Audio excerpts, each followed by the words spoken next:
نعرہ رسالت حضور قبلہ صاحب والا شان حضرت علامہ مولانا صاحبزادہ پیر محمد مظہر فری شاہ صاحب۔ حاضرین محترم، اس کے ساتھ ہی کتابات کا سلسلہ شروع ہو جاتا ہے۔ میں سب سے پہلے دعوت دینا چاہوں گا ہمارے نہایت ہی معزز محترم مکرم مہمان، محترم الجناب، محترم مقام عزت مآب حضرت علامہ مولانا صاحبزادہ نعیم امجد چشتی صاحب زیدہ مجموع تشریف لاتے ہیں اور اپنے پیارے محبت بڑے انداز میں خطاب دل نواز فرماتے ہیں۔ نعرہ تکبیر، نعرہ رسالت، محبت سے نعرہ رسالت، اللہ محمد چار یار حاجی خواجہ قطب فرید حضور قبلہ بابا جی سرکار جامعہ فریدیہ۔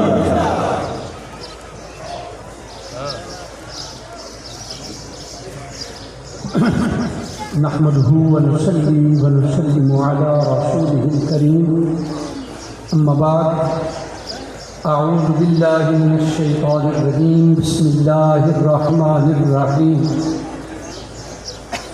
كلما دخل عليها زكريا المحراب وجد عندها رزقا قال يا مريم أنى لك هذا قالت هو من عند الله إن الله يرزق من يشاء بغير حساب صدق الله مولانا العلي العظيم وصدق رسوله النبي الكريم قال الله سبحانه تبارك وتعالى في الكلام المجيد والبرهان الرشيد إن الله وملائكته يصلون على النبي يا أيها الذين آمنوا صلوا عليه وسلموا تسلیما۔ احباب گرامی، درود پاک ادب و احترام کے ساتھ الصلاة والسلام علیک یا سیدی یا رسول اللہ، الصلاة والسلام علیک یا سیدی یا حبیب اللہ، الصلاة والسلام علیک یا سیدی یا نور من نور اللہ وعلى آلك وأصحابك یا سیدی یا محمد رسول اللہ۔ حمد و صلاة کے بعد میرے آقائے نعمت، میرے مربی و محسن حضور قبلہ سیدی سندی بابا جی دامت برکاتہم القدسیہ، آپ کی توجہات کا طلبگار، آپ کی بارگاہ اقدس میں حاضر ہے۔ اللہ سبحانہ تبارک و تعالی کی بارگاہ میں آج کی اس سالانہ اجتماعی دعا کے موقع پر اپنے رب کی بارگاہ میں یہ التجا کرتے ہوئے اللہ اپنے فضل و کرم سے ہمارے آقائے نعمت کو صحت و سلامتی کے ساتھ برکت والی عمر عطا فرما، آپ کا سایہ اقدس ہم گناہگاروں کے سارے سروں پر تادیر سلامت رکھے، آپ کے فیوز و برکات سے ہم سب کو مستفید فرما اور ہمیں استفادہ کی توفیق عطا فرما۔ حاضرین محترم، اللہ سبحانہ تبارک و تعالی کے پاک کلام سے سورہ آل عمران اور آیہ کریمہ کی تلاوت کا شرف حاصل کیا ہے۔ میں آپ ہم سب آج اس اجتماعی دعا کے موقع پر حاضر ہیں، اور یہ اجتماعی دعا عرس پاک بھی ہے حضور سیدنا زہد الانبیاء فرید الدین گنج شکر رضی اللہ تعالی عنہ اور شہباز قدس حضرت سیدنا میاں علی محمد خان صاحب رحمۃ اللہ تعالی علیہ۔ حضرت محترم، قرآن مجید فرقان حمید کے صفحات کی جب زیارت کرتے ہیں، اللہ رب العالمین جل وعلا اپنے پاک کلام میں اپنے پاک بندوں کے تذکرے کچھ اس انداز سے فرماتا ہے کہ ان انسان پڑھتا ہے تو ان کے ادب و احترام کا، ان کی عظمت و تکریم کا دل سے معترف ہو جاتا ہے۔ اور قرآن مجید فرقان حمید میں بے شمار آیات مبارکہ ہیں، ہر آیت کا ایک اپنا مرتبہ ہے، ایک اپنا حسن ہے، ایک اپنا مقام ہے۔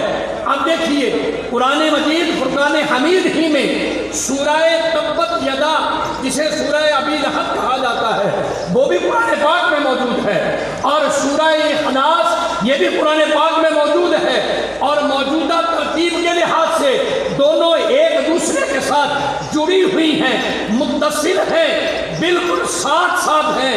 لیکن ایک سورہ مبارکہ آپ 1000 مرتبہ پڑھ لیجئے، اس کا ثواب اسی معمول کے مطابق ہے، اسی روٹین کے مطابق ہے کہ ایک حرف پڑھیں گے 10 نیکیاں ہیں، آپ پڑھتے چلے جائیے، نیکیاں کماتے چلے جائیے۔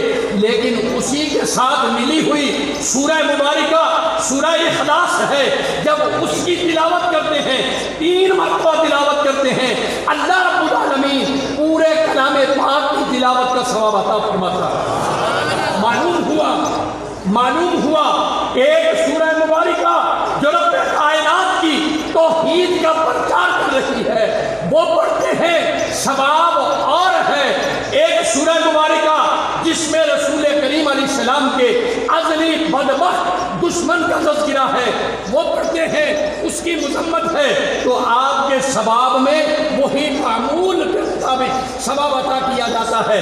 کوئی خصوصیت نہیں، بالکل ہے نہیں، بلا مثال آیہ مبارکہ جو تلاوت کی ہے اس میں اللہ کی ایک ولیہ کاملہ، اللہ کے نبی کی والدہ محترمہ، ان کا ذکر ہے۔ پتہ یہ چلا کہ جس میں مقربان خدا کا، اللہ کی توحید کا، مصطفیٰ کریم علیہ السلام کی عظمت کا پرچار ہو، اس آیہ کریمہ کا مقام کچھ اور ہے وہ بھی آیہ کریمہ، لیکن وہ پڑھے اس کا مقام کچھ اور ہے۔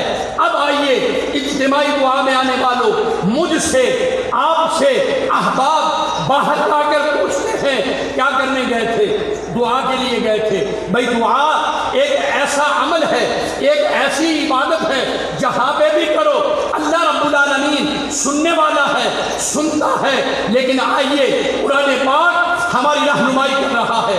جناب سیدنا زکریا علیہ السلام آپ سیدہ مریم کے حجرہ میں تشریف لاتے ہیں، دیکھتے ہیں کہ مریم جس کے حجرے کو وہ تالا لگا کے گئے ہیں، کنڈی لگا کے گئے ہیں، اکیلے چھوڑ کر گئے ہیں، تنہا چھوڑ کے گئے ہیں، لیکن جب واپس آئے کنڈی کھولی، دیکھا تو اندر پھلوں کا ڈھیر لگا ہوا ہے، اور پھل بھی ایسے ہیں جن کا موسم نہیں۔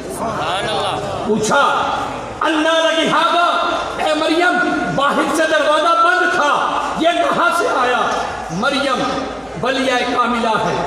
اور یہاں پر ایک بات ذہنوں میں رکھیے، آج ہمیں بعض اجتماعات میں جانے کا موقع ملتا ہے، وہاں پر صاحب کرامت اللہ کا بندہ اس بات کا دعوے دار کہ میں رب کا ولی ہوں، وہ ہمیں کھڑا کرتا ہے اور پوچھتا ہے لوگوں کو بتلاؤ میری کرامت کے بارے میں۔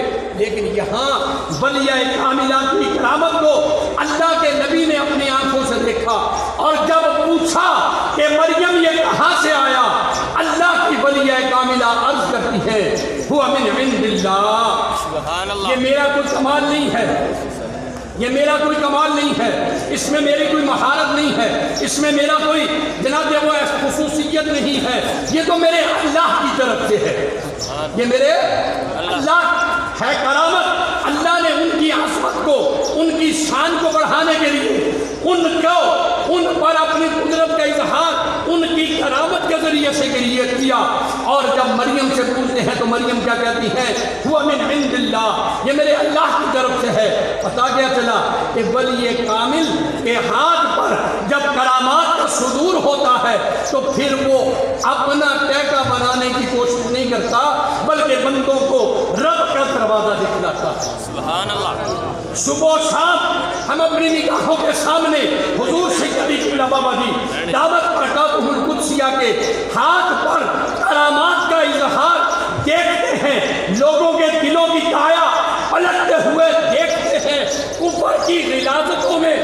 بچھڑے ہوئے آتے ہیں، محمد عربی کے غلام بن کر جاتے ہیں، کلمہ توحید سے اپنے سینوں کو منور کر کے جاتے ہیں۔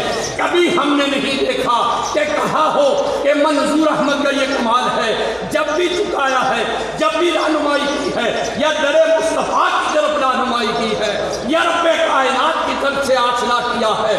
قالت ہوا من عند اللہ ان اللہ یرزق من یشاء بغیر حساب۔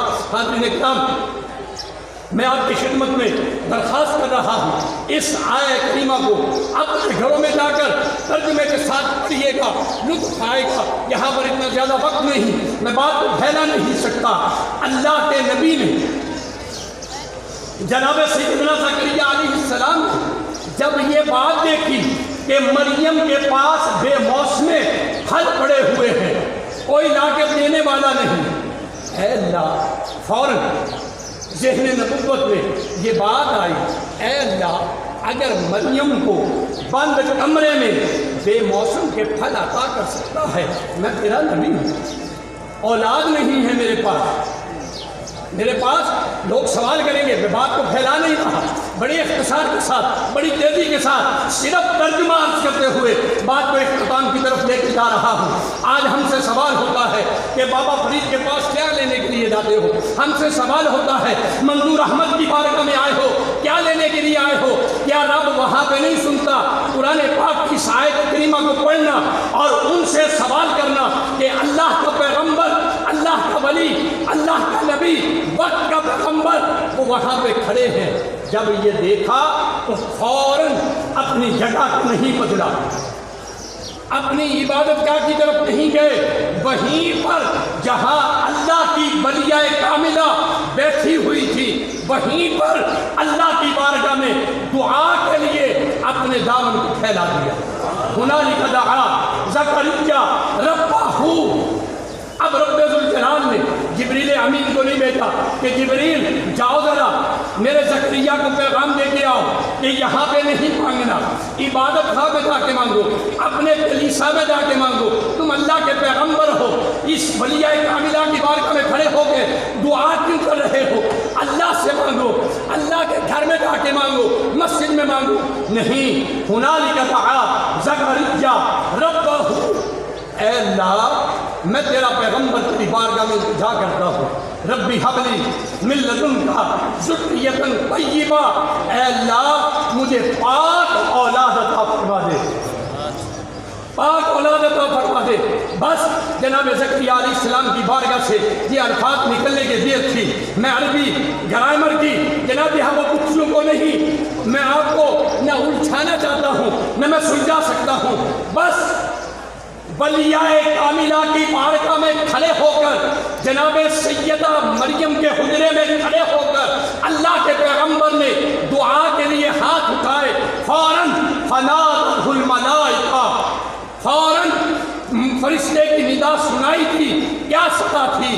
یا فنادتہ الملائکہ ان اللہ یبشرکی، ان اللہ یبشرکی، بے شک آپ کا رب آپ کو بشارت کرتا ہے، بیحییٰ، آپ کے پیغمبر، آپ کے بیٹے یحییٰ کی، مصدقاً بکلمۃ من اللہ، اور رب اس کی شان کو بیان کر رہا ہے کہ ولیہ کاملہ کی بارگاہ میں کھڑے ہو کر دعا کر کے جو بیٹا مجھ سے مانگا تھا، سیدم و حصورا و نبی من الصالحین، سرکار بھی ہوگا، پاک بھی ہوگا، اور عام میں نہیں، نبیوں میں صالح ترین پیغمبر ہوگا۔ حضرت محترم، یہ آیہ کریمہ رہنمائی کر رہی ہے کہ ولی کامل کی بارگاہ میں بیٹھ کر مانگی ہوئی دعائیں رد نہیں جاتی۔ اللہ کے پیغمبر نے رہنمائی کی اور اس رہنمائی کو اللہ نے قرآن کا حصہ بنا کر ہمارے لیے رہنما بنا دیا، مشعل راہ بنا دیا کہ صدق دل کے ساتھ رب کی بارگاہ میں اس ولی کامل کی وسیلہ سے دعا کرتے چلے جاؤ، رب قدوس دامن بات بڑھتا چلا جائے گا۔